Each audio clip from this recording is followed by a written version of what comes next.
कैसे हो? सब बढ़िया ना? अगेन आज हम लोग दो चर के रैखिक समीकरण में आज हम लोग भाषा के आधार पर क्वेश्चन आंसर करने वाले हैं। ठीक है, हम लोग का प्रॉपर ध्यान जो है ना, जितना भी भाषा के आधार पर जो जो प्रश्न रहेगा उस पर कुछ ज्यादा समय आज आपको देने वाले हैं और बेहतर तरीके से ये समझाने वाले हैं कि अगर भाषा में कोई प्रश्न आपसे पूछा जाएगा तो आप अपना किस प्रकार अप्रोच रखोगे उन सारे प्रश्नों को करने के लिए। ठीक है ना, अगर कोई प्रश्न आपका भाषा के आधार पर पूछा गया, अब वहां पर आप क्या सोचोगे, किस प्रकार सोचोगे, किस प्रकार उसको सॉल्व करोगे, आज ये सारी बातें आप सीखोगे।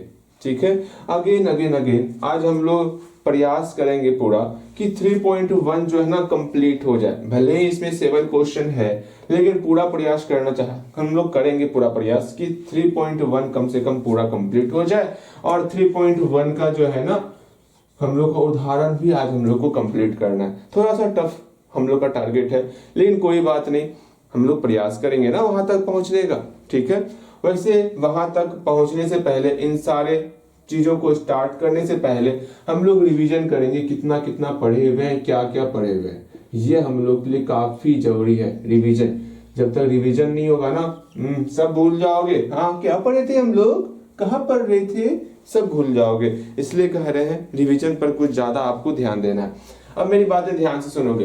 रिवीजन में क्या क्या रखना है आपको अपने दिमाग में, वो सारी बातें सुनोगे। फर्स्ट ऑफ ऑल, दो चर के रैखिक समीकरण इस चैप्टर में जो है आपको ये पता होना चाहिए क्या कि एक चर का रैखिक समीकरण क्या होता है, ये आपको पता होना चाहिए। एक चर का रैखिक समीकरण क्या होता है, फिर आपका दो चर का रैखिक समीकरण क्या होता है।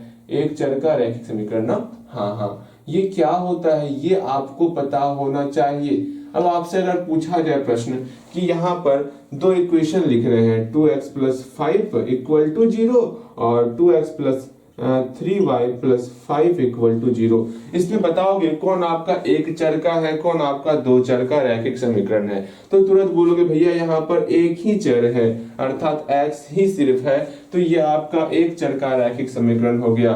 इसका जनरल फॉर्म होता है ax + b = 0 के रूप में होता है। इसका जनरल फॉर्म क्या होता है, ax + b = 0 के रूप में होता है।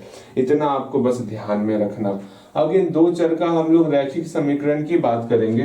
देखो 2x + 3y + 5 = 0 के रूप का ही आपका ढेर सारा प्रश्न आपको मिलने वाला, मतलब इस प्रकार का रूप दिखने वाला इक्वेशन का। इसमें इसका जनरल फॉर्म क्या होगा, दो के जगह आपको a पुट करना है, 3 की जगह आपको b पुट करना है और 5 की जगह आपको c पुट करना है। तब आप बोलोगे भैया अर्थात ax + by + c = 0, ये हम लोग का दो चर का रैखिक समीकरण का सामान्य रूप हुआ। बिल्कुल आप सही सोच रहे हो, ax + by + c = 0, ये आपका दो चर का रैखिक समीकरण का सामान्य रूप है। लेकिन जो सबसे ज्यादा इंपॉर्टेंट यहां से आपको ध्यान में रखना है, जो चैप्टर का नाम है दो चर के रैखिक समीकरण का युग्म, ये चैप्टर का नाम है ना। युग्म का मतलब क्या हुआ, युग्म का मतलब क्या हुआ ये समझना है। दो चर का रैखिक समीकरण लीनियर इक्वेशन का युग्म क्या होता है, इसको सिर्फ सीख लो बेहतर तरीके से।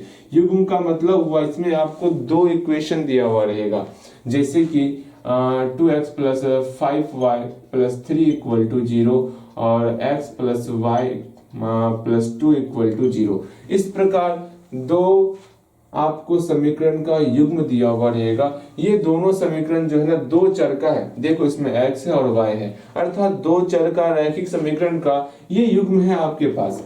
इसमें जो है आपको क्या क्या बातें ध्यान में रखनी होती है, इसमें सिंपल सा आपको पहले ये बताना होता है कि यहाँ पर जो है ना ये दो इक्वेशन आपको दिया हुआ है। इस दोनों इक्वेशन को बस देख करके ये बता सकते हो, दोनों इक्वेशन को देख करके, कि इसका जो ग्राफ बनेगा वो किस प्रकार का बनने वाला। क्या इसका ग्राफ जो है आपका प्रतिच्छेदी बनने वाला, जो हम कल बताए थे। प्रतिच्छेदी का मतलब क्या हुआ, कुछ इस प्रकार का ग्राफ। क्या सिर्फ देख करके ये आप बता सकते हो। इस रैखिक समीकरण के लिए एक लाइन ड्रॉ करोगे, इस रैखिक समीकरण के एक लाइन ड्रॉ करोगे, क्या पता ये लाइन जो है एक दूसरे को क्रॉस कर जाए, या फिर ये लाइन एक दूसरे को जो है समांतर रखे, या फिर ये लाइन जो है एक दूसरे के ही ऊपर आ जाए, आप कैसे देख करके सिर्फ बताओगे, वो हम आपसे पूछ रहे हैं। क्या ये दोनों लाइन जो है प्रतिच्छेदी हो सकता है, या समांतर हो सकता है, या फिर संपाती हो सकता है। ये तीन चीज आपको अपने ध्यान में रखना है। आखिर आखिर ये जो यहाँ पर जो ये दो लाइन है, इस दोनों लाइन का अगर हम ग्राफ ड्रॉ करेंगे, प्रतिच्छेदी, समांतर, संपाती, इस तीनों में से कोई एक होगा। कैसे बताएंगे? सिंपल सा आपको क्या करना होता है, इसके लिए जो है ना A1 बटे A2 निकालना होता है, B1 बटे B2 निकालना होता है, और C1 बटे C2 निकालना होता है। प्रतिच्छेदी का मतलब क्या होगा? ये दोनों आपस में बराबर नहीं होगा। A1 बटे A2 does not equal to B1 बटे B2, ठीक है ना, ये ध्यान में रखोगे। समांतर का मतलब क्या हुआ? सम मतलब बराबर, फिर अंतर मतलब बराबर नहीं, मतलब स्टार्टिंग का बराबर रहेगा और बाद वाला बराबर नहीं रहेगा, तो हम बोलेंगे समांतर है। समांतर का क्या कंडीशन हो गया? A1 बटे A2 बराबर B1 बटे B2, समान हो गया। फिर अंतर मतलब बराबर नहीं, does not equal to C1 बटे C2। अगर ये कंडीशन रहेगा तो हम बोलेंगे समांतर है। मतलब क्या? A1 बटे A2 बराबर B1 बटे B2 does not equal to C1 बटे C2, तो बोलेंगे समांतर है। अगर अगर अगर अगर अगर अगर संपाती कब बोलेंगे? संपाती में यहाँ ती आ रहा है, इससे आपको ध्यान में रखना है। अगर तीनों मेरा बराबर हो जाए, अगर तीनों मेरा बराबर हो जाए तो हम बोलेंगे ओए आप संपाती हो क्या? ठीक है, आराम से ये कंडीशन आपको ध्यान में रखना है। हम सिंपल सा इसका रेशो निकालेंगे, और जैसे रेशो निकालेंगे हमको पता चल जाएगा कि वो हमारा प्रतिच्छेदी, समांतर, संपाती क्या है। एक चीज और ध्यान में रखना है, यहाँ पर दो टर्म को आपको ध्यान में रखना होगा। वो दो टर्म क्या? ये आपका कुछ इंपॉर्टेंट टर्म होने वाला, संगत और असंगत। संगत और असंगत, ये क्या होता है तनिक इस पर हम लोग विचार कर लेते हैं। ठीक है, संगत का मतलब क्या हुआ? संग का मतलब क्या? जुड़ा रहना। कहीं पर संग लिखा होता है ना, आप देखोगे बहुत सारी गाड़ियों के पीछे में जब किसी का शादी विवाह होता है ना, उसमें लिखा होता है ए संग बी। हाँ भैया जी, ए संग बी क्या होता है? आप सब जगह मैथ्स की दुनिया में चल जाते हैं। अरे नहीं, वहां पर संग का जो है ना प्रॉपर रूप से आपको संग दिखेगा। संग का मतलब क्या हुआ? जहां पर जुड़ाव हो। देखो तो इस तीनों फिगर में कहां पर आपको जुड़ाव दिख रहा है? भैया यहाँ पर एक पॉइंट पर जुड़ाव दिख रहा है, ठीक है। यहाँ पर कहीं पर आपको संग नहीं दिख रहा है। यहाँ पर हर एक पॉइंट पर आपको जो है मतलब यहाँ हर एक पॉइंट पर आपको जुड़ाव दिख रहा होगा। जुड़ाव क्या होता है? मतलब जहां पर टच करे। अच्छी बात है। अर्थात जहां पर आपको टच दिख रहा है उसको हम लोग संगत कहेंगे। जहां पर एक भी पॉइंट पर आपको ये लाइन टच करता हुआ नहीं दिख रहा उसको हम लोग असंगत कहेंगे। अर्थात ये हमारा क्या हो गया? संगत हो गया। इसको हम लोग संगत भी कहेंगे, इसलिए ध्यान में रखोगे। कहीं पर टच कर रहा है ये दोनों लाइन, क्या भैया ये दोनों लाइन तो कहीं पर टच नहीं कर रहा, अर्थात ये असंगत हो गया। ये आपको छोटी सी बातें ध्यान में रखनी है। यहाँ पर ये दो लाइन जो है कहां पर टच कर रहा है? भैया हर एक पॉइंट पर टच कर रहा है, अर्थात ये हम लोग का संगत हो गया। ये छोटी सी बातें आप ध्यान में रखोगे। किसको आप संगत कहोगे, किसको आप असंगत कहोगे, ये आपको ध्यान में रखना है। ध्यान में रखोगे, ठीक है। ये संगत असंगत समझ में आ जाएगा। कौन प्रतिच्छेदी है, कौन समांतर है, कौन संपाती, ये ध्यान में रखोगे। एक चीज और ध्यान में रखना है, वो भी हम लोग समझ लेते हैं, ठीक है। अब हम लोग हल के आधार पर, ये भी आपसे पूछा जाएगा, हल के आधार पर अगर मान लो कहीं एक पॉइंट पर टच कर रहा है, अभी आपको नहीं समझा है लेकिन आप ध्यान में रखोगे। अगर ये कंडीशन आ गया, अर्थात प्रतिच्छेदी का कंडीशन आ गया, उसका हल किस प्रकार का होता है? और द्वितीय रूप से अनेक हल होता है। दांत तोड़ देंगे और द्वितीय हल होता है। क्या होता है? और द्वितीय हल। अच्छे से लिख देते हैं। और द्वितीय हल का मतलब क्या हुआ? भैया ओ द्वितीय हल का मतलब क्या हुआ तनिक बताइए ना। और द्वितीय हल का मतलब वह सिर्फ और सिर्फ एक ही हल होगा और दूसरा हल नहीं होगा। और द्वितीय मतलब दूसरा हल होगा ही नहीं, सिर्फ और सिर्फ एक हल होगा, ये समझना है, ठीक है। समांतर का मतलब क्या हुआ? समांतर में कितना हल होगा? कोई हल नहीं होगा, ये समझना है। कोई हल नहीं होगा। कोई हल नहीं होगा। अगर संगत में कितना हल होगा, जितना पॉइंट पर टच हो रहा है उतना हल होगा। इस बात को समझ के चलो। यहाँ पर एक पॉइंट पर टच हो रहा है इसलिए इसका अद्वितीय हल हुआ, मतलब एक ही हल हुआ, एक हल हुआ, ठीक है, एक हल होगा। ओके भैया, समझ में आ गया। यहाँ पर एक भी पॉइंट पर टच नहीं हो रहा है मतलब कोई हल नहीं होगा।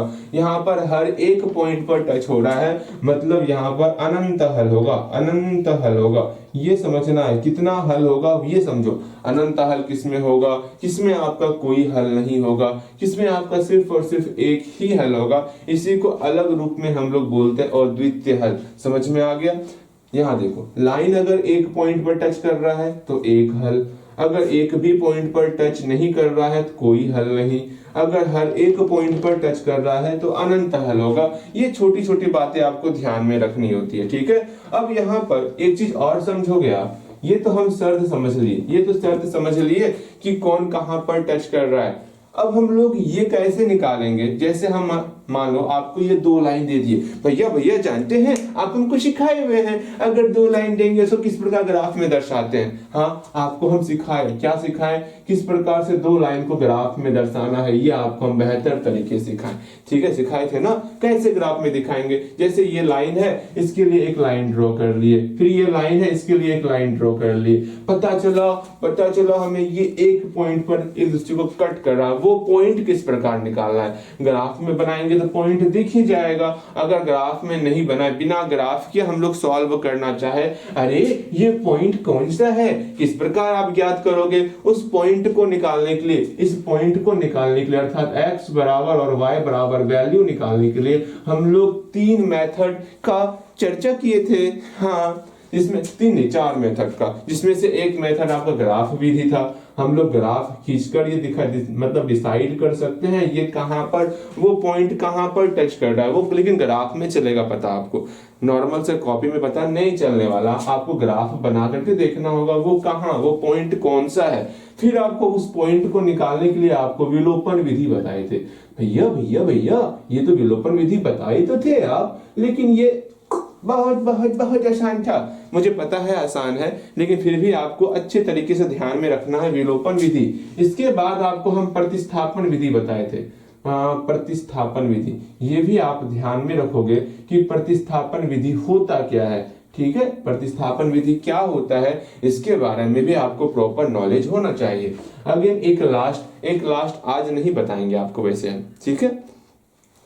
एक और विधि होता है, उस विधि के बारे में हम बेहतर तरीके से सीखेंगे, लेकिन अभी आपको विलोपन विधि ध्यान में रखना है और प्रतिस्थापन विधि ध्यान में रखना है, ठीक है। समझ में आ गया। एक लास्ट है क्रॉस मल्टीप्लिकेशन मेथड, वो भी हम लोग सीख लेंगे, ठीक है। अच्छी बात है। अगेन यहाँ ध्यान दो, इतना सब कुछ हम लोग सीखे। अब इसके बाद हम लोग आज ढेर सारा प्रश्न उत्तर करेंगे। तो हम एक काम करते हैं, कुछ प्रश्नों को हम लिखते हैं और उन प्रश्नों को सॉल्व करवाएंगे, ठीक है। तो कुछ प्रश्नों को हम लोग लिखते हैं, ओके, ठीक। ध्यान से मेरी बातें सुनोगे सिर्फ आप। यहाँ पर कुछ क्वेश्चन है, ठीक है। अब ध्यान से मेरी बातों को सुनोगे और प्रश्नों को हम लोग सॉल्व करेंगे, ठीक है। वैसे यहाँ पर ये प्रश्न हम अधूरा लिखे हैं। और एक बात सुन लो ना, अब यहाँ पर कम से कम आप बुक परचेज कर लो, बिना बुक परचेज किए काम नहीं होने वाला, ठीक है। अब आपको बुक परचेज कर लेना है और अच्छे तरीके से सारे प्रश्नों को हम लोग सॉल्व करेंगे, ठीक है। अब यहाँ ध्यान से मेरी बातों को सुनोगे, समझोगे क्या क्या हमारे प्रश्नों में लिखा गया है, कैसे कैसे प्रश्नों को सॉल्व करना है। फर्स्ट ऑफ ऑल आपको हम सिखाए हुए थे, क्या सिखाए हुए थे, इस संगत और असंगत के बारे में हम सिखा चुके हैं। संगत किसको कहेंगे, असंगत किसको कहेंगे। संगत कौन होगा, जो साथ में रहेगा, हाँ भैया, जो साथ में रहेगा उसको संगत कहेंगे, जो साथ में नहीं रहेगा उसको हम असंगत कहेंगे। संगत में आपका ये टर्म आता था और ये टर्म आता था, समझ में आ गया। संपाती का और प्रतिच्छेदी का ये जो 2 टर्म दिख रहा है ये आपका संगत में होता था। अगर असंगत में ये पैरेलल जो आपको हम सिखाए थे वो पैरेलल आपका असंगत में होता था। ये तो हम जानते हैं, बस इसी चीज को यहाँ पर दर्शाया गया है। अब ध्यान से मेरी बातों को सुनोगे। फर्स्ट ऑफ ऑल आपको क्या काम करना है, पहले इन प्रश्नों को आप लिख लो। तो लिखने के बाद बस एक बार मेरे कहने पर, भले ही आपको समझ में आए ना समझ में आए, एक बार यहाँ से लेके यहाँ तक लिख लो सिर्फ। और पढ़ना है तो एक बार पढ़ लो, उम्मीद करते हैं आप प्रश्नों को पढ़ लिए होगे, समझ लिए होगे। यहाँ पर अब मेरी बातें सुनोगे और प्रश्न को समझते हैं। यहाँ पर बोला गया ग्राफ के द्वारा, भैया ग्राफ तो सिखाए थे हमको, बिल्कुल सही सोच रहे हो आप। ग्राफ के द्वारा जांच कीजिए कि ये जो समीकरण दिख रहा है ये समीकरण युग्म संगत है या असंगत है। हम आपको क्या सिखाए हुए हैं, अगर कोई समीकरण दिया हुआ है, अगर कोई समीकरण दिया हुआ है उसका ग्राफ किस प्रकार से ड्रॉ करते हैं ये हम आपको सिखा चुके हैं। यहाँ पर कौन कौन सा समीकरण दिया हुआ है भैया, यहाँ पर जो है ना 1 नंबर वाले में सॉल्यूशन में क्या करना है, ध्यान से मेरी बातों को सुनोगे। यहाँ पर भैया यहाँ पर ग्राफ दिया हुआ है, ग्राफ कौन कौन सा है, एक है x plus 3y equal to 6 है, एक इक्वेशन है 2x minus 3y equal to 12 है। अब सिंपल सा हम एक काम करेंगे, इस दोनों रैखिक समीकरण का ग्राफ ड्रॉ करेंगे। जैसे ही ग्राफ ड्रॉ कर लेंगे हमें पता चल जाएगा वो संगत है या असंगत है। तो आपका सिर्फ और सिर्फ काम है इसका ग्राफ ड्रॉ करना। ये हम आपको बताए हुए हैं किस प्रकार से हम लोग ग्राफ ड्रॉ करते हैं। हम लोग क्या करेंगे, फर्स्ट ऑफ ऑल हम लोग जो है इसमें x को या y को अकेला करने वाले। अच्छा भैया ठीक है, अकेला करते हैं। जैसे इसमें x को अकेला करेंगे 6 माइनस 3y हो जाएगा। अब आराम से हम लोग पॉइंट निकालने का काम स्टार्ट करेंगे कि x का वैल्यू क्या होगा, y का वैल्यू क्या होगा। याद पारो, ये सारी बातें हम लोग सीखे हुए थे। हाँ भैया याद आ रहा है। यहाँ से भी सेम वही काम हम लोग करने वाले, या तो x को अकेला करेंगे या तो y को अकेला करेंगे। भैया क्या करे, कुछ समझ में ना आ रहा, आप x को अकेला कर लो ना, दिक्कत हो रहा है तो सिंपल सा 2x इक्वल टू ये 3y बराबर की इधर आ जाएगा तो प्लस में कन्वर्ट हो जाएगा। अच्छा भैया ये तो जानते हैं। अब यहाँ मल्टीप्लाई का फॉर्म है, अब क्या करें, इधर x को अकेला करना है ना। हाँ भैया x को अकेला करना है, ये आपके मन में चल दिया होगा भैया x को अकेला करना है। क्या करें हम लोग, इस 2 को जो गुना के रूप में है इसको बराबर की इधर लाएंगे तो भाग के रूप में हो जाएगा। अब आराम से जो है इसके लिए भी हम लोग ढेर सारा पॉइंट निकाल सकते हैं। इसके लिए हम लोग ढेर सारा पॉइंट x का वैल्यू और y का वैल्यू निकाल लेंगे। अब हम उम्मीद करते हैं आप x का मान y का मान निकाल सकते हो। कैसे निकालोगे, इसको आप इक्वेशन कुछ मान लो, इक्वेशन फर्स्ट मान लेते हैं, इसको इक्वेशन सेकेंड मान लेते हैं। इक्वेशन फर्स्ट में जो है, इक्वेशन फर्स्ट में हम लोग y इक्वल टू 0 पुट करते हैं। जैसे ही y का 0 पुट करेंगे x कितना निकल जाएगा भैया, y जैसे ही 0 पुट करेंगे x हमारा 6 निकल जाएगा। सेम इसी प्रकार अब यहाँ से पहले इस प्रश्न को खुद से बनाओगे, खुद से बनाओ। मुझे पता है आप प्रश्नों को सॉल्व कर सकते हो, हम आपके लिए रुके हुए हैं और इन प्रश्नों को आप पहले खुद से बनाओगे और बनेगा, नहीं बनेगा तो मैं हूं ना, पहले खुद से प्रयास करोगे। सारा पॉइंट आपको निकालना है, यहाँ पर भी सारा पॉइंट आपको निकालना है। पॉइंट निकालने के बाद ग्राफ ड्रॉ करोगे, ग्राफ ड्रॉ करने भी सिखाए हैं। ग्राफ ड्रॉ करने के बाद आप देखोगे ये आपका संगत हो रहा है या फिर असंगत हो रहा है। सिंपल सा जांच करना है, अगर संगत हुआ तो ठीक है, अब उसका हल भी करना है, हल भी कीजिए। हल क्या होगा, अब किस पॉइंट पर वो एक दूसरे को क्रॉस कर रहा है वो भी आपको निकालना होगा। ये सारी बातें ग्राफ में ही पता चलेंगी। ओके, आपका काम है सिर्फ ग्राफ ड्रॉ करना। जल्दी ग्राफ ड्रॉ करो। उम्मीद करते हैं ग्राफ ड्रॉ कर लिए होगे। ये सारा काम जो है ना, ग्राफ का ये कॉपी, ग्राफ में जो है हिंदी वाला कॉपी दिखती है ना, इस प्रकार लाइन वाला कॉपी, उसी में आपको बनाना है, सारा काम करना है। ठीक है, जल्दी से। और ग्राफ के लिए अलग पेज रहता है पीछे में, आपको ये सारी बातें पता होनी चाहिए। यहाँ देखो, उम्मीद करते हैं बना लिए होगे, बना लिए होगे, बना लिए होगे। हाँ भैया यही सोच रहे मन में, भैया बना लिए हैं, जल्दी आगे मिलाइए ना।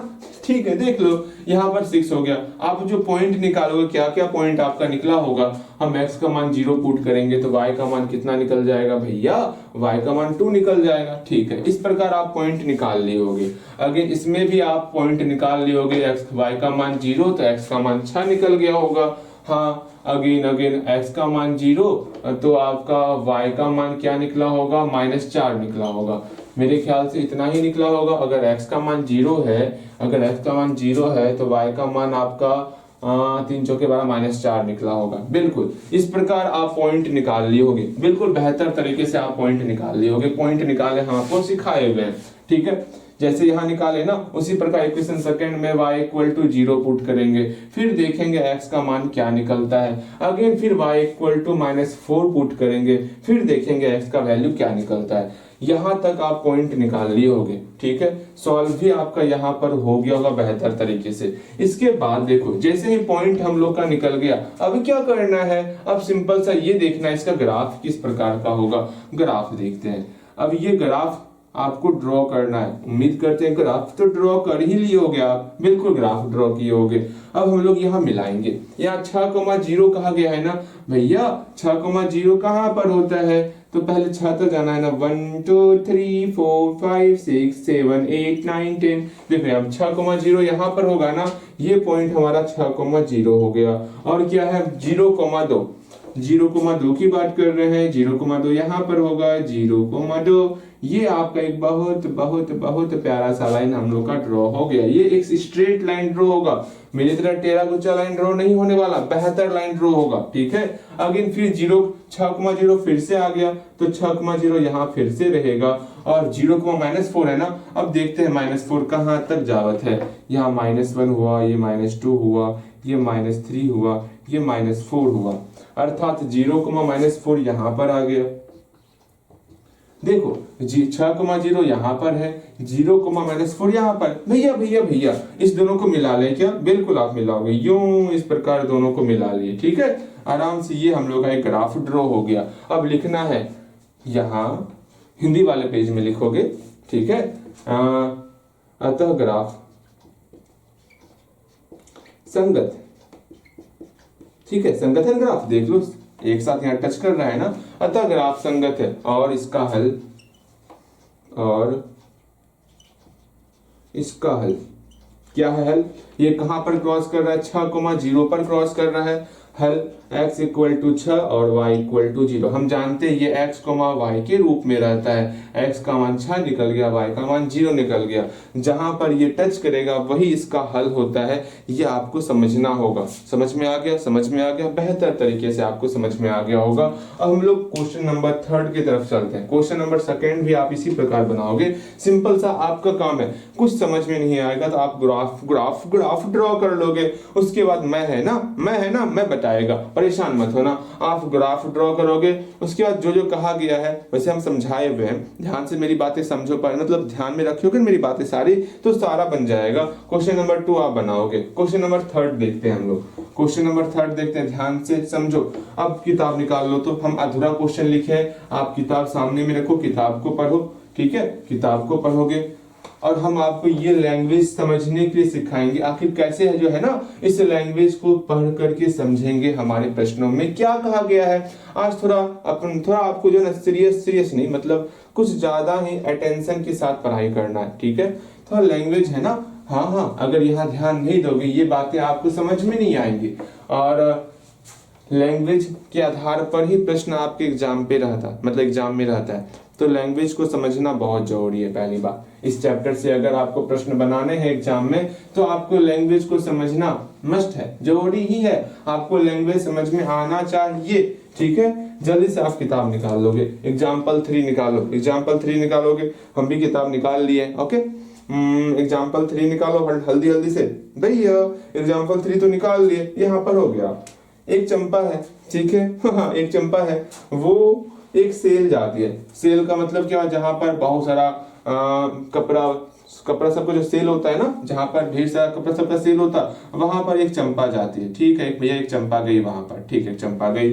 फिर क्या होता है, उसको पैंट खरीदना था, स्कर्ट खरीदना था, उसको स्कर्ट खरीदना था और पैंट खरीदना था, ठीक है, स्कर्ट और पैंट खरीदना था। वो अपनी सहेली के साथ जावत है और उस सहेली को बोलती है, सुनो सुनो सुनो सुनो, हाँ, स्कर्ट की संख्या खरीदी गई पैंटों की संख्या की 2 गुनी से 2 कम है। वो अपनी सहेली को क्या कहती है, जो हम स्कर्ट खरीदे हैं ना, उसकी जो संख्या होगी वो पैंट की संख्या की 2 गुनी से 2 कम होगी। उन्होंने पहला बात अपनी सहेली को बोला, ओए मेरी प्यारी सहेली सुनो ना, हम जो स्कर्ट खरीदने वाले हैं ना, जो स्कर्ट का जो संख्या होने वाला है वो किसके बराबर होगा, जितना भी हम पैंट खरीदेंगे ना, जितना भी पैंट खरीदेंगे पैंट की संख्या का 2 गुना कर दिए और उससे 2 कम कर दे, उसी के बराबर होने वाला। अच्छा अच्छा अच्छा अच्छा, ये बोला गया, बिल्कुल ये बोला गया। अगेन फिर बोला गया। हम लोग मान लेते हैं, हमको तो पता नहीं है, हमको तो पता नहीं स्कर्ट कितना है, पैंट कितना है। एक काम करते हैं, हम लोग मान लेते हैं, हाँ जी सुनो ना, समझो ना, क्या क्या क्या, या तो स्कर्ट को x मान लेते हैं, स्कर्ट की संख्या को, या तो पैंट की संख्या को x मान लेते हैं। आप बोलो क्या मानोगे? भैया सुनिए ना, हम लोग एक ऐसा काम करते हैं, पैंट की संख्या को x मान लेते हैं और स्कर्ट की संख्या को y मान लेते हैं। सपोज चंपा क्या करती है, मेरी बातों को ध्यान से समझोगे। चंपा जो यहाँ पर पैंट x पैंट खरीद ली, मतलब नंबर ऑफ पैंट की संख्या कितनी हो गई? x हो गई, अर्थात पैंट की संख्या x है और स्कर्ट की संख्या y है। अब यहाँ चंपा कहते हैं अपने दोस्त को, मेरा जितना स्कर्ट की संख्या होगा, जितना स्कर्ट की संख्या, मान लो स्कर्ट की संख्या कितना है? y है ना, जितना स्कर्ट की संख्या होगा वो किसके बराबर होगा? वो पैंट की संख्या में जब 2 से गुना कर दें, पैंट की संख्या में जब हम लोग 2 से गुना कर देंगे, उसमें 2 कम कर देंगे, उसके बराबर हो जाने वाला। ये पहला चीज कहा गया। देखो, इसको पढ़ करके अगर ये इक्वेशन लिखना सीख रहे हो आप, समझ रहे हो आप, तो समझ लो आपका बेड़ा पार है। ठीक है, अगर नहीं समझ में आ रहा है तो प्रयास करना है मेरे साथ। एक बार दोहराएंगे, ध्यान से मेरी बातों को सुनोगे। यहाँ पर यहाँ से लेके यहाँ तक में क्या कहा गया, पहले लाइन को ध्यान से समझोगे। यहाँ पर बोला गया है स्कर्ट की संख्या, जो हमारा स्कर्ट की संख्या है, वो स्कर्ट की संख्या पैंट की संख्या में जब 2 से गुना कर दे, पैंट की संख्या में जब 2 से गुना कर दे, उससे 2 कम है, इससे 2 कम है, अर्थात y बराबर x गुना 2 माइनस 2 हो गया। अगेन फिर सेकेंड बात, फिर चंपा अपनी सहेली को बोलती है, सुनो मेरी प्यारी सहेली, स्कर्ट की संख्या जो है खरीदी गई पैंटों की संख्या की, जो स्कर्ट का संख्या होगा, मान लो स्कर्ट की संख्या y है ना, स्कर्ट की संख्या पैंट की संख्या में जब 4 से गुना कर देंगे, उससे 4 कम है, पैंट की संख्या में 4 से गुना कर देंगे, उससे 4 कम है मेरा स्कर्ट की संख्या। यहाँ पर 2 बातें चंपा ने अपनी सहेली से कहा, इसी 2 बात को हम लोग जो है यहाँ पर लिख लिए हैं। ध्यान से मेरी बातें समझ में आ गई। अब सिंपल सा बताना है कितना पैंट था, कितना स्कर्ट था। डन, हो जाएगा, बन जाएगा। भैया कैसे बनाएंगे, कुछ बताइए ना। ध्यान से मेरी बातें सुनोगे, सब कुछ समझ में आ जाएगा। ठीक है, अब यहाँ देखो कैसे क्या करना है, क्या नहीं करना है। अब जो है सिंपल सा आपको एक काम करना होगा। वो काम क्या, इसका सॉल्यूशन किस प्रकार करते। यहाँ पर हम लोग पैंट की संख्या को x माने हैं और स्कर्ट की संख्या को y माने, सिर्फ इतना सा ही आपको लिखना होता है और कुछ नहीं लिखना है। ठीक है, क्या करना है, यहाँ लिखोगे माना कि, कैसे बनाना है वो सिखा रहे हैं। माना कि पैंटों की संख्या,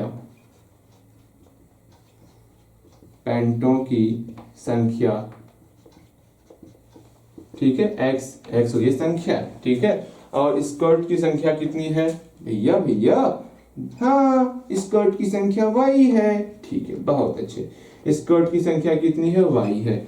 अब अकॉर्डिंग टू क्वेश्चन, प्रश्न के अनुसार, प्रश्नानुसार अच्छे से नहीं समझ में आ रहा, वरना अकॉर्डिंग टू क्वेश्चन लिख लो। ठीक है, थोड़ा अच्छे से लिखते हैं, प्रश्नानुसार, प्रश्न के अनुसार। ठीक है, प्रश्नानुसार क्या हो जाएगा, या फिर प्रश्न के अनुसार आप लिख सकते हो। प्रश्नानुसार सिंपल सा, इसको पढ़े तो क्या समझ में आया कि स्कर्ट की संख्या कितनी है, y। ये स्कर्ट की संख्या बराबर है किसके बराबर, पैंट की संख्या में 2 से गुना कर रहे हैं, उससे 2 कम है। पैंट की संख्या में 2 से गुना कर रहे हैं, उससे 2 कम है।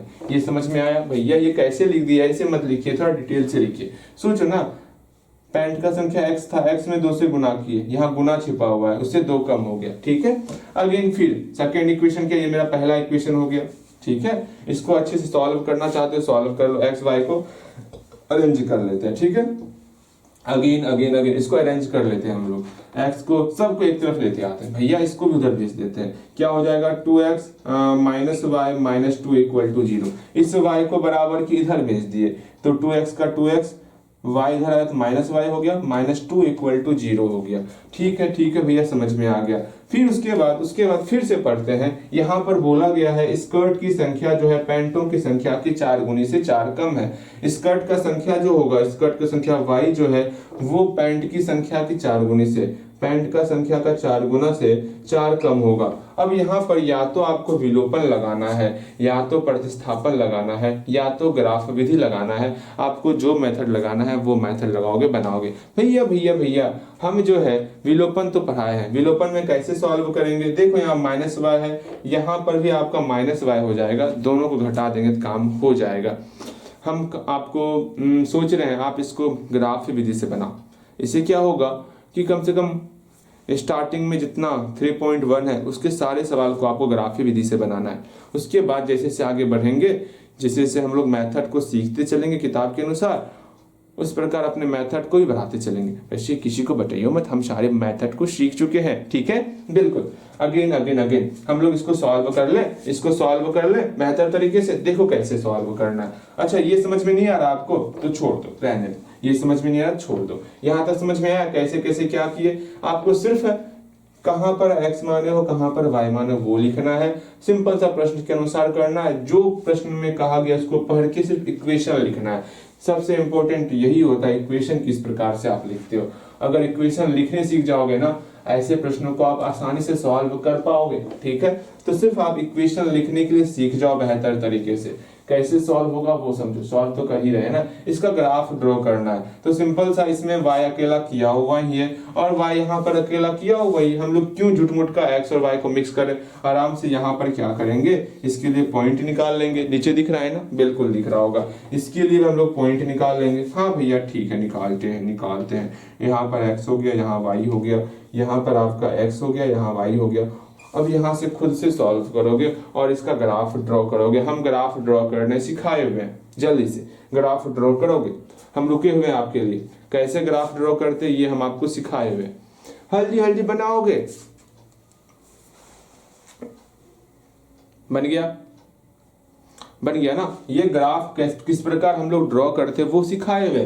पहले आपको पॉइंट निकालना है, फिर ग्राफ ड्रॉ करना है। हर एक पॉइंट को दर्शाओगे, लाइन ड्रॉ करोगे और ये देखोगे कहां पर ये एक दूसरे को टच कर रही है, बस वो देखना है आपको। अगेन देखते हैं कितना आपका कैसा ग्राफ बना, तनिक मिला देते हैं। यहाँ पर x का वैल्यू 0 पुट करेंगे, हाँ। y का वैल्यू -2, हाँ भैया ठीक है। यहाँ पर y का वैल्यू 0 पुट करेंगे, x का वैल्यू 1 हो जाएगा, अच्छी बात है। अगेन यहाँ पर x का वैल्यू 0 पुट करेंगे, y का वैल्यू -4 हो गया। अगेन y का वैल्यू 0 पुट करेंगे, x का वैल्यू 1 हो गया, ठीक। इसका ग्राफ ड्रॉ करते हैं। ग्राफ ड्रॉ करेंगे, किस प्रकार का ग्राफ होगा वो सीखना है, ठीक है? यहाँ देखो कैसा ग्राफ होने वाला। यहाँ पर सिंपल सा x का मान 0, y का मान -2 लेना है। तो यहाँ 1 2 3 4 5 6 बस यही काम करना है। यहाँ पर -1 -2 -3 -4। अच्छा भैया इस प्रकार काम करते क्या? हाँ बस, और क्या करते? यहाँ पर -1 -2 -3। अब देखो क्या करना है, और क्या है 0 को -4 तक है ना, -4 तक जाएंगे हम लोग। देखो यहाँ 0, -2, x का मान 0, यहाँ x का मान 0 आ गया, ठीक है। फिर y का मान -2 यहाँ आएगा, इसको हम लोग कहेंगे 0 और -2 कहेंगे। फिर 1, 1 कहाँ है? यहाँ 1 है और 0, y का वैल्यू 0 यहाँ पर, ये हमारा 1, 0 हो गया। पॉइंट तो दर्शाने आपको बेहतर तरीके से आता है। अब इस दोनों पॉइंट को मिला दिए, ठीक है? इसको हम लोग मिला दिए, ये आपको कुछ इस प्रकार का ग्राफ बन गया। इस ग्राफ का क्या नाम है? y = 2x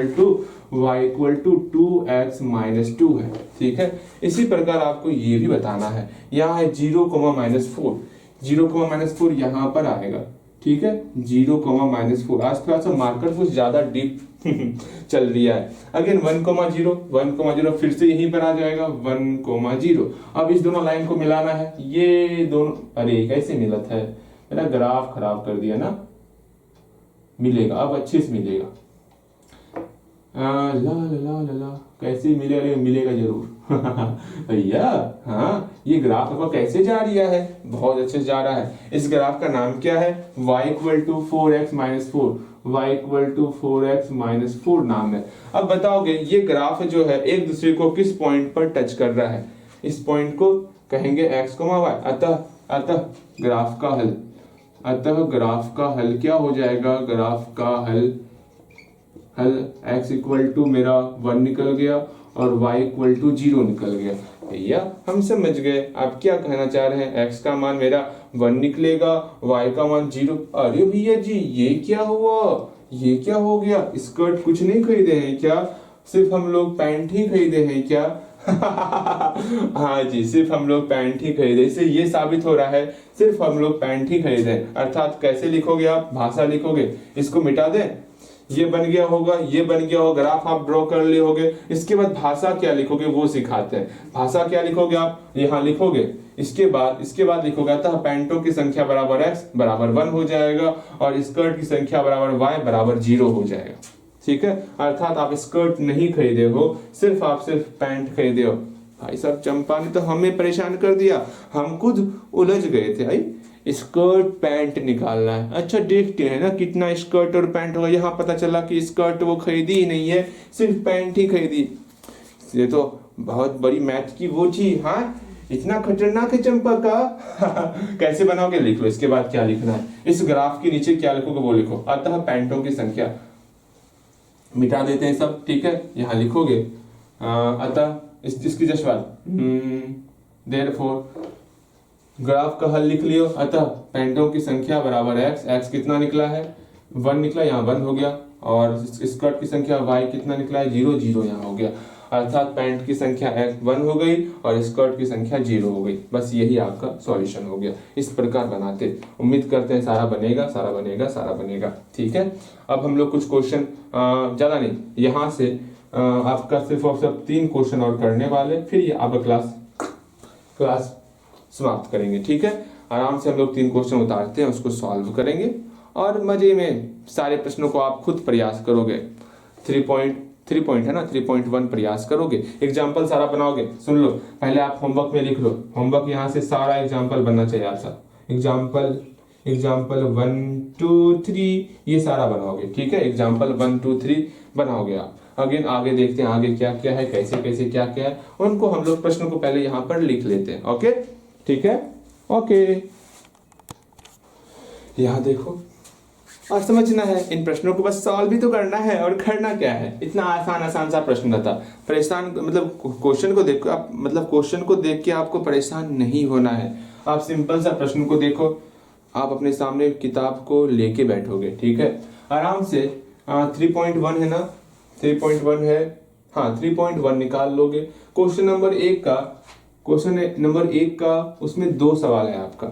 पहले सवाल को देखोगे, पहला काम है इस प्रश्न को देख करके लिख लो, आप बेहतर तरीके से लिख लो। क्वेश्चन में क्या कहा गया है, क्या क्वेश्चन में कहा गया है कोई कक्षा 10 है, हाँ कक्षा 10 जिसमें आप पढ़ते हो। जैसे मान लो ये कक्षा 10 जिसमें हम पढ़ावट है आपको, ये कक्षा 10 है। अच्छा भैया ठीक है, इसमें टोटल कितना स्टूडेंट है, टोटल इसमें 10 स्टूडेंट है, 2 3 4 5 6 7 8 9 10, इसमें टोटल 10 स्टूडेंट है। अब इसमें जो है कुछ लड़का भी है कुछ लड़की भी है, अब पता नहीं है कितना लड़का है कितनी लड़की है। ठीक है, इसमें कुछ बॉयज भी है, लड़का भी है, कुछ गर्ल्स भी है, अच्छी बात है। फिर ये बोला गया यदि लड़की, अब यहाँ से ध्यान से समझोगे, यदि लड़कियों की संख्या, जितनी भी इसमें लड़की होंगी, यदि उसकी संख्या जो है लड़कों की संख्या से 4 अधिक है, मतलब भैया यही तो समझ में नहीं आता, ये जो कोई लैंग्वेज में लिखा हुआ होता है, बस आपको यहाँ से लेके यहाँ तक समझ लोगे ना आप, आपकी समस्याएं सब खत्म हो जाएंगे। यहाँ पर बोला गया यदि लड़कियों की संख्या, अब पता नहीं लड़की की संख्या कितनी होगी, पहले हम लोग मान लेंगे ना, बस यही मानना होगा क्या।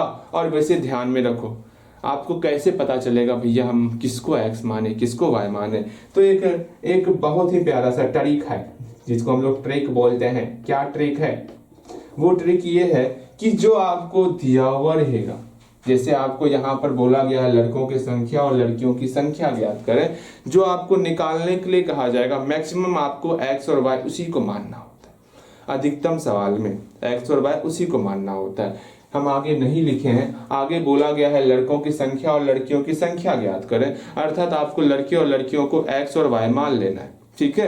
ऐसे सवाल में किसको x मानते किसको y मानते ये समझ में आ गया। वैसे आप प्रश्नों को पढ़ोगे ना आपको ये सारी बातें समझ में आ जाएगी।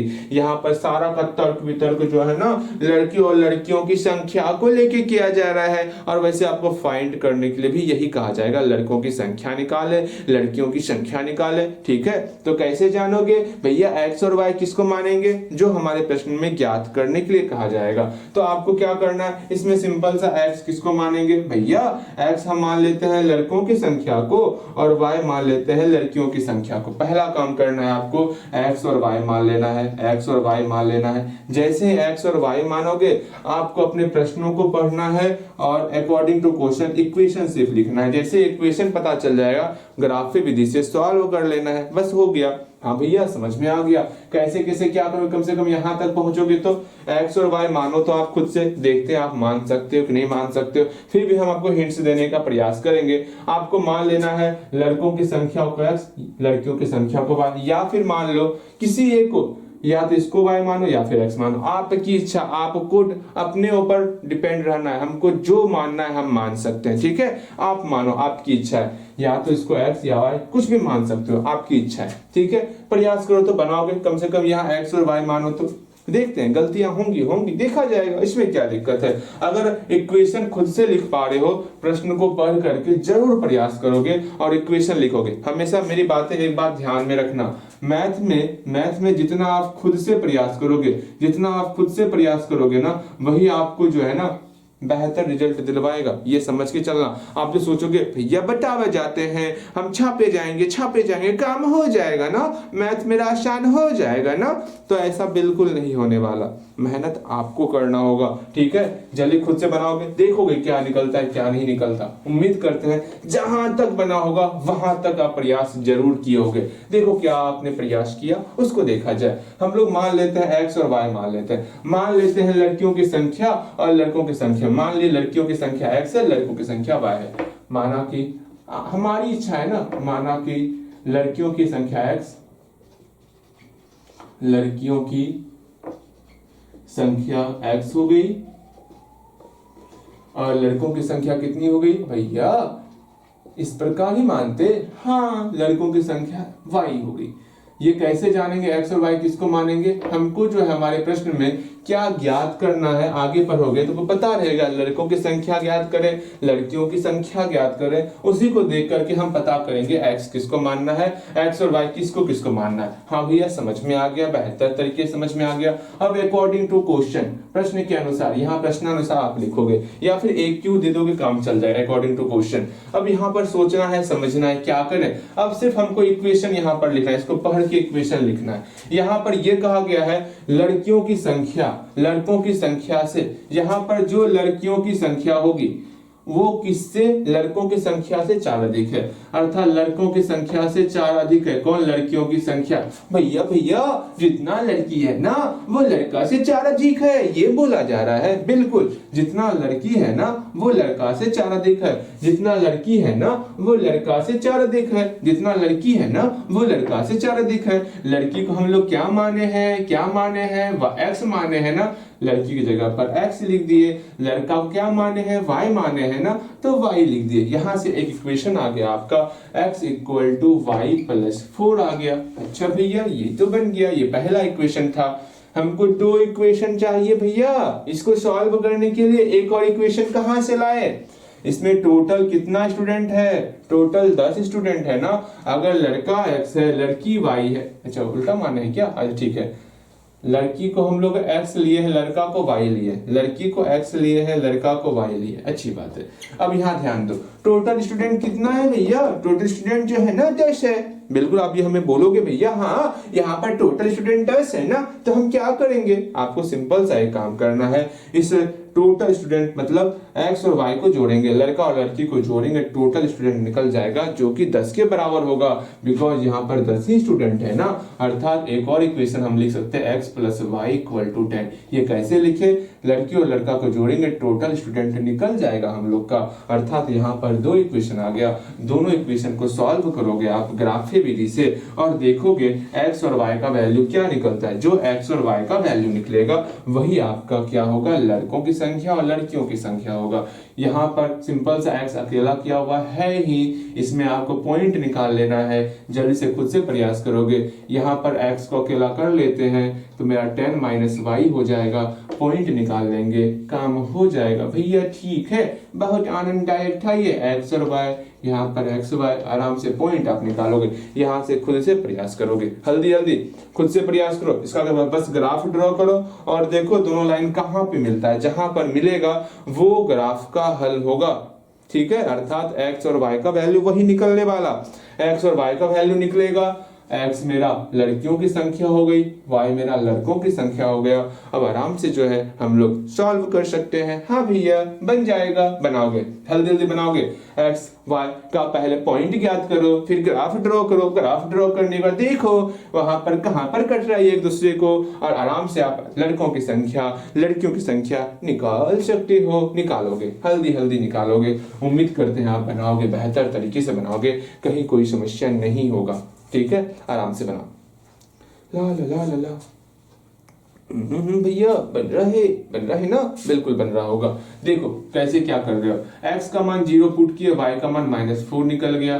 y का मान 0 पुट किए, x का मान 4 निकल गया। यहाँ पर x का मान 0 पुट किए, y का मान 10 निकल गया, और y का मान 0 पुट किए तो x का मान भी 10 निकल गया। बस आराम से ग्राफ ड्रॉ करोगे और देखोगे x और y का क्या वैल्यू निकल रहा है। हाँ जी ठीक है, आराम से ये कर सकते हो आप। छोड़ दे हम देखोगे यहाँ -4,4 यहाँ कट रहा है, फिर आपका 0,10 और 10,0 यहाँ पर कट रहा है, और यहाँ का पॉइंट देखोगे, पॉइंट क्या निकल रहा है। आराम से पॉइंट निकालोगे, x और y का वैल्यू निकलेगा। आराम से लड़कों की संख्या और लड़कियों की संख्या निकल जाएगी।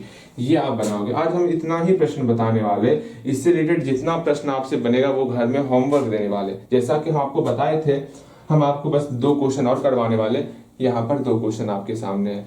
हम लोग प्रयास करते हैं पूरा बन जाए, नहीं हो पाता है तो कोई बात नहीं, जहां तक होगा वहां तक जाएंगे। ठीक है, चलो। ऐसा नहीं कि भैया सारा बताने चक्कर में अब आपको कुछ समझ में ही नहीं आ रहा, सारा चीज दिमाग के ऊपर से निकल जा रहा, फिर वैसा पढ़ाना क्या हुआ, समझ रहे हो ना? हाँ जी। अगेन सेकेंड क्वेश्चन देखते। ये आपसे बनना चाहिए, बनाओगे, नहीं बनेगा मैं हूं ना, मैं बताऊंगा, परेशान मत होना। आपको सिर्फ और सिर्फ यहाँ पर ग्राफ ड्रॉ करना है, और इस ग्राफ में बताओगे ये एक दूसरे को कहाँ क्रॉस कर रहा है। x और y निकालना है, ये कहाँ क्रॉस कर रहा है वो आपको निकालना है। कुछ ग्राफ इस प्रकार का ही बनेगा आपका। बता दें क्या? अरे नहीं बनाओगे, इतना तो हम आपको सिखा ही दिए हैं, फिर क्या दिक्कत है। हाँ आराम से निकाल सकते हो। यहाँ ग्राफ का x और y निकालोगे, फिर लिखोगे अतः लड़कों की संख्या लड़कियों की संख्या, वो निकाल सकते हो आप। ठीक है, बिल्कुल। अगेन देखो सेकेंड नंबर क्वेश्चन देखते हैं और इसको बनाते हैं। ठीक है, सेकेंड नंबर क्वेश्चन तो और आसान है। देखो कैसे निकालना है, क्या निकालना है, इसको समझो। ठीक है, अब सेकेंड नंबर क्वेश्चन की तरफ चलते हैं। बस 2 क्वेश्चन और करेंगे, एक ये क्वेश्चन एक ये क्वेश्चन, बस हो गया। और कुछ नहीं करना है, बस इतना सा ही करना है। देखो यहाँ पर बोला गया है, पहले तो आप प्रश्न को देखोगे, भैया कितना परेशान करता है ये सारा प्रश्न। इस प्रश्न को देखोगे, हमको निकालने के लिए क्या कहा गया उस पर विचार करना है आपको। यहाँ पर बोला गया एक कलम, क्या बोला गया निकालने के लिए, आपको निकालना क्या है। और भैया मेरा बुक तो स्टार्ट ही नहीं होता, जल्दी निकल जा। हाँ निकल गया। यहाँ पर बोला गया है आपको एक पेंसिल का मूल्य और एक कलम का मूल्य ज्ञात करें। तो सिंपल सा आपको क्या करना है, मान लेना है एक पेंसिल का मूल्य x है, एक कलम का मूल्य y है। जो हमको ज्ञात करना होता है ना, उसी को देखते हुए हम लोग x और y मान लेते हैं। ठीक है, आप पहले सेकेंड नंबर क्वेश्चन अपनी किताब में देखोगे, यहाँ पर लिखा हुआ है एक पेंसिल का मूल्य और एक कलम का मूल्य ज्ञात करें। तो उसको देखते हुए आप पहले मान लो।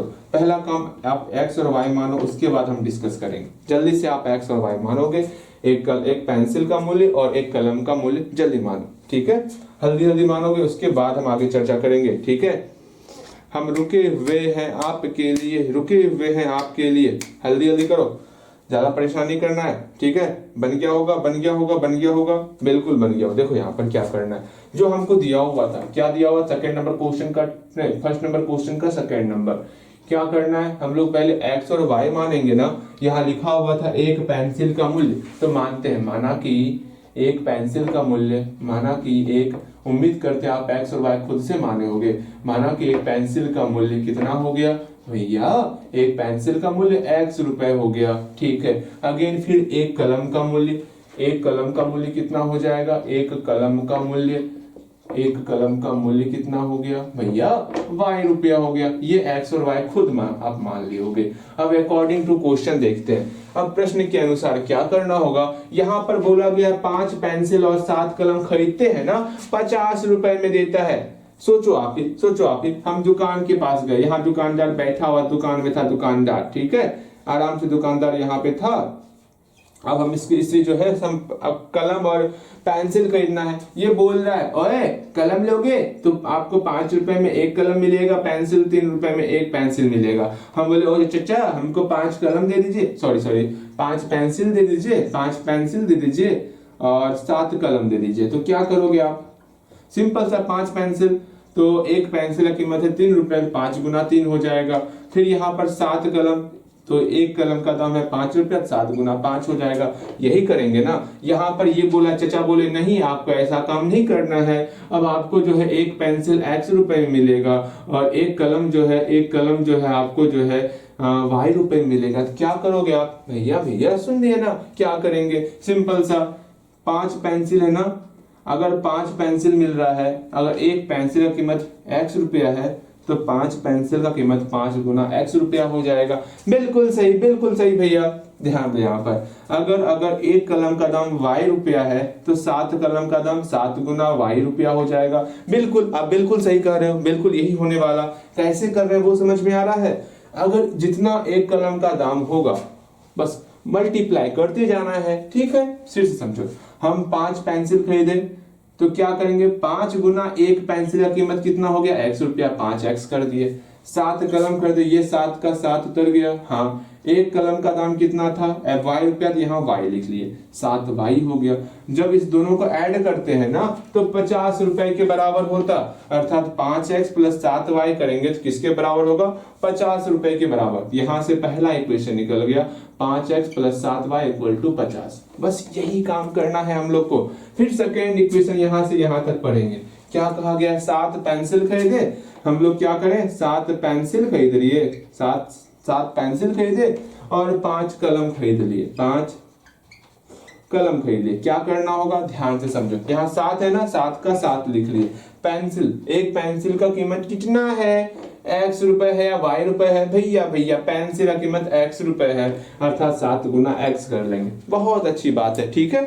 अगेन यहाँ 5 का 5 लिखेंगे, एक कलम का कीमत कितना है, y रुपए ना, तो यहाँ गुना y कर लेंगे। बस यही छोटा सा काम करना होता, अर्थात 7x और यहाँ 5y निकल गया, यहाँ गुना छिपा हुआ है ना, हाँ जी, उसका मूल्य 46 रुपया है, दोनों को जोड़ देंगे 46 हो जाएगा।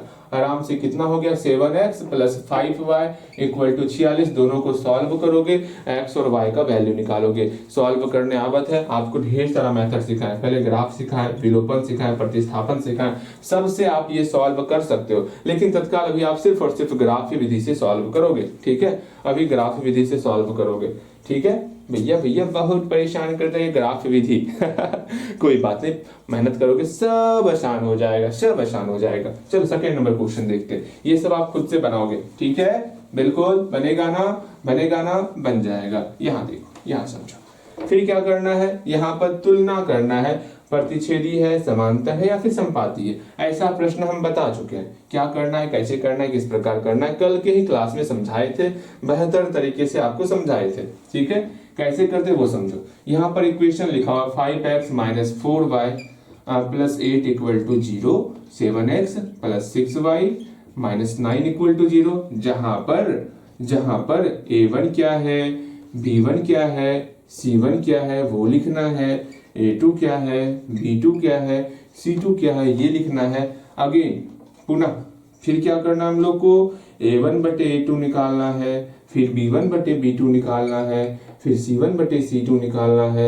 फिर देखेंगे क्या आपका जो है ये तीनों बराबर हो रहा है क्या, या फिर बराबर नहीं हो रहा है, उस अनुसार बताएंगे प्रतिच्छेदी, समांतर और संपाती बताएंगे। समझ में आ रहा, पहले खुद से प्रयास करोगे। सेकंड नंबर क्वेश्चन जल्दी से हॉल्डी बनाइएगा, हम रुके हुए हैं आपके लिए, इसको बनाइएगा ना, हम रुके हुए हैं आपके लिए। अब कितनी देर रुकेंगे, बन गया, ये भी बनाओगे, हल्दी बनाओगे, बन जाएगा।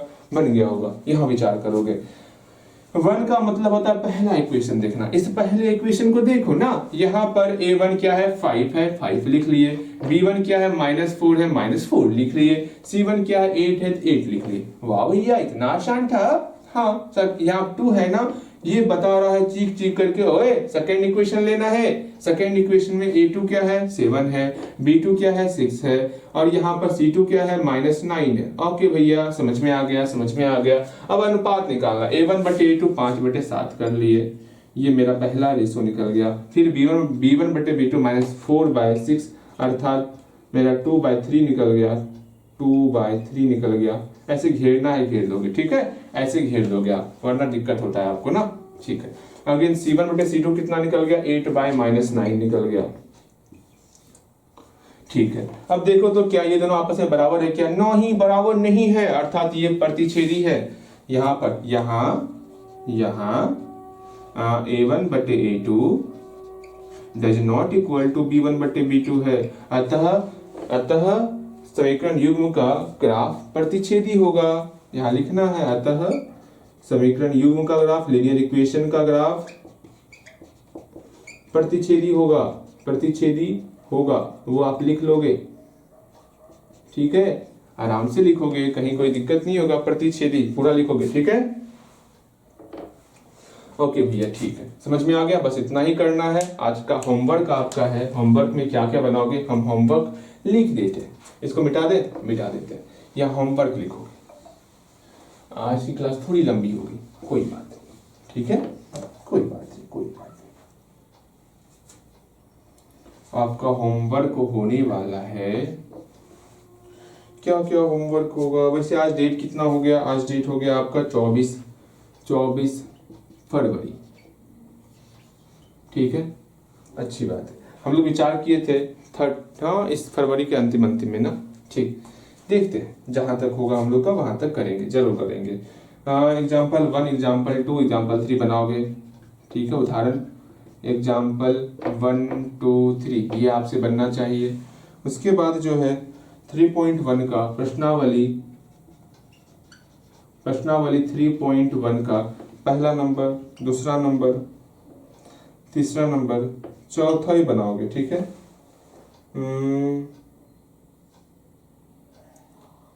प्रयास करना तो 5वां नंबर, ट्राई करना तो देखते हैं बनता है नहीं बनता, इसको ट्राई करना तो, बाकी छोड़ दो।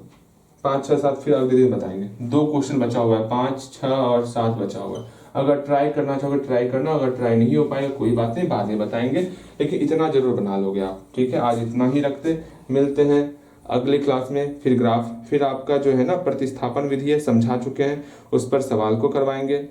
बहुत सारा सवाल है, ढेर सारा सवाल करेंगे ना, सब कुछ समझ में आ जाएगा। फिर विलोपन विधि भी समझा दी है, उस पर भी ढेर सारा सवाल करेंगे। लगभग जो है ना हम लोग सीख चुके हैं। फिर सिर्फ हम लोग अपने प्रश्नों को सॉल्व करने सीखेंगे और कुछ नहीं, ठीक है। बिल्कुल, मिलते हैं अगले क्लास में।